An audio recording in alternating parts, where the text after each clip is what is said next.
Before you begin, remove the access panel. Removal. Unlatch the 4 top tabs of the front bezel and rotate the front bezel away from the PC.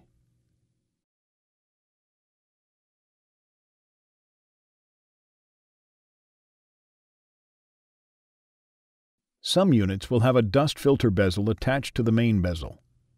To replace the main bezel or the dust filter bezel in these units, pry the 2 bezels apart until they separate.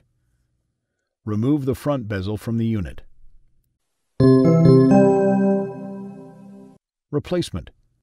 If installing a new dust filter bezel, press and snap the dust filter bezel onto the main bezel until all edges on the bezels are flush.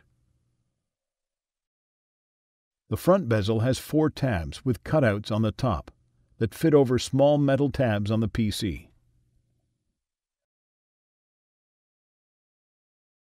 The front bezel also has 4 tabs on the bottom that fit into slots on the PC.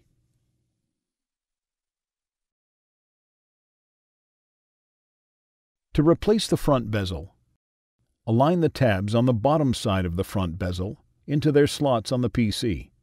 Then rotate the top of the front bezel into position until the cutout tabs have snapped into place.